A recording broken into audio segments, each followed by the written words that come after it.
Okay. Hi, welcome back. I'm Elmo. If you're new to my channel, welcome. Today, I'm doing the off the top of your head tag. This is in response to the Mild Rumpus's video. You can go check that out. I'll link it and do whatever. Go feed his algorithm. Very cool person. House of Flimsy, ace. It's amazing. So,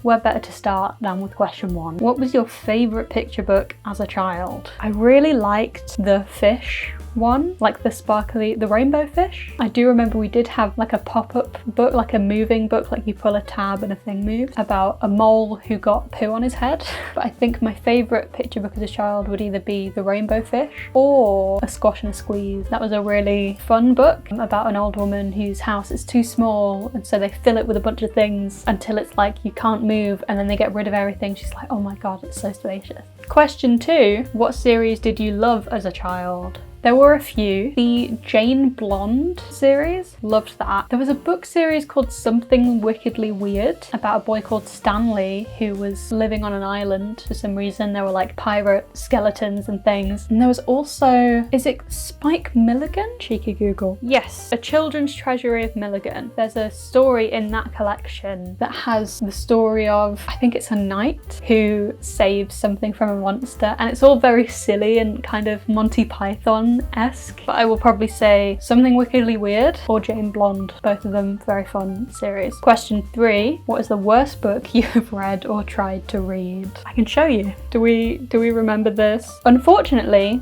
I remember the first 10 pages of this because it's seared into my brain. This is genuinely the worst book I've ever tried to read. I don't think I will ever read it, quite honestly. I could already rant about this book for hours, and I've only read 10 pages. Nah, not the one. Don't ask me why it's still on my shelf. I should probably get rid of it. Aptly titled. I find it hilarious as well because this shelf is alphabetical. This book sits between Maya Angelou's I Know Why the Caged Bird Sings and Jane Austen's Emma. And I feel like that's the right place for it, to just be encased by women's narratives. I hate that book. I hate it so much. I'm gonna move on from that question before I have an aneurysm. Question 4. What is your favourite reading or book memory? I think probably when I finished the Gone series, because the final 2 books are just, I mean the whole series is wild, but the last couple of books is just, it really ramps up. It's probably my favourite reading memory. I think as well, when I was in secondary school, we had a few authors come in. They would read bits of their book out and talk to us about it and sign copies. And I met CJ Daughtry and Juno Dawson. That was probably my favourite reading memory, was just getting to know the person who'd actually written it. I can't really answer that question straightforwardly, so there you go. Question 5. What is a book you enjoyed as a movie, or what is a book you wish would make into a movie? I would probably say Hitchhiker's Guide to the Galaxy. The film is very fun. The book is more fun, but the film is very fun. Also, the newer American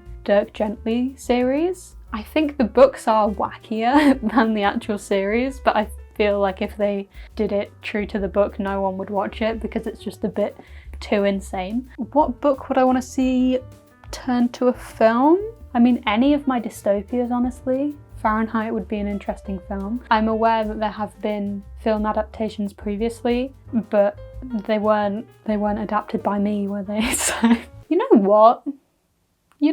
Straight up, the Gone series should totally be a film or TV show or something. If this were like 8 years ago, it would have hit the scene along with Hunger Games and Maze Runner and all that. Like, it would have fit right in. It's like Under the Dome meets Spartacle Mystery. I think that would have been a really good film or film series or TV series for sure. That's my answer.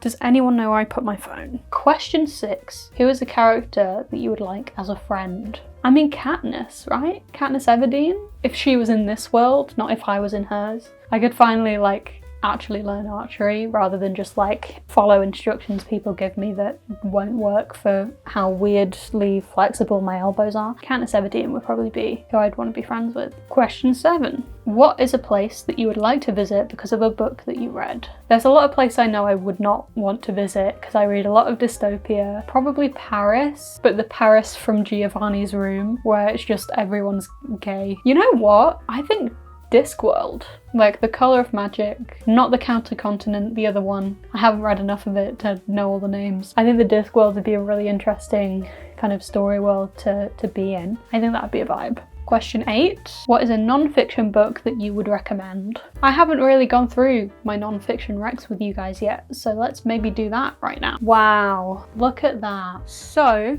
non-fiction I would recommend celebrity biographies, Jeanette McCurdy's I'm Glad My Mom Died. Also, Chloe Hayden's Different Not Less. I've yet to read through all of it. Ooh, tell you what, it'd help if you could see the other row in my shelf, wouldn't it, probably? Braiding Sweet Grass. Braiding Sweet Grass. I also have The Body Keeps the Score by Van der Kolk, but I don't know how much I vibe with that. Gulag Archipelago. I started reading that, it's insane. Again, don't know if I'd recommend it, but certainly interesting. The whole starting chapter about how they make their arrests, really interesting. These two are my non-fiction recs. This purely because it's kind of an insight into child actors in Hollywood, and then this one because Tismin and Chloe Hayden is seriously such a gem. Like, I cannot believe I'm as lucky to live at the same time she is. She's already done such amazing things, and I know she's going to go on to do even more, and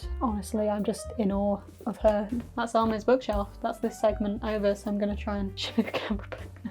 Hi, it's Editing Elmo. I have another non-fiction rec for you all. Fern Brady's Strong Female Character. The reflections and the footnotes that she includes, the research she includes, it's something that makes me want to recommend it to people who are freshly diagnosed, or people who just want to learn more about how autism might present, and people who are pressured to mask more when they're younger and who receive late diagnoses because of it. It was a really good book. I finished it in 3 days. You will hear more about it soon. Fern Brady's Strong Female Character. Give it a look. It's well worth it. Segment over. Question 9. If you could hang out all day with an author, who would it be and why? If you've watched any of my videos ever, you'll know the answer to this question. The answer is, of course, Ray Bradbury. We all know this. We all know this. Don't act surprised. Ray Bradbury is who I would hang out with, if anything, just to see if he talks as lyrically as he writes. Just have a conversation, I think, would be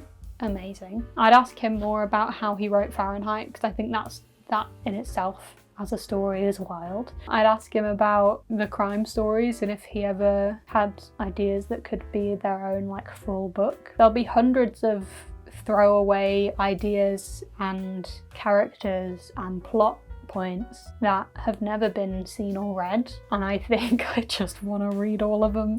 I want to see them all. I would steal his writer's journal from his hands, and he could look through mine, but I don't imagine he'd be too impressed. I just, break into his house and read everything. I think that would be great. Who would you hang out with and why? I would break into his house and steal all his books. That wasn't the question. Asking Ray Bradbury about what would happen after Fahrenheit. And I think that's it for the off the top of your head tag. Thank you for watching. I will tag anyone who wants to do this, but if Ethan Weiland happens to be watching, it'd be fun to see you give this one a go. I just love your book taste. But anyone who's watching this who wants to give this tag a go for it. Let me know in the comments when you've done it and I'll go give it a watch. Thanks for watching. I'll see you when I see you. See ya.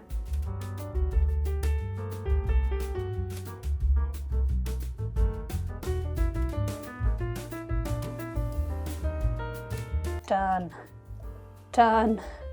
Oh, it's because that's my bad. There you go. I think my leg is like fully numb. It's like fully numb. Oh my god, that's vile. Why? Why are you like this? Come on, blood flow.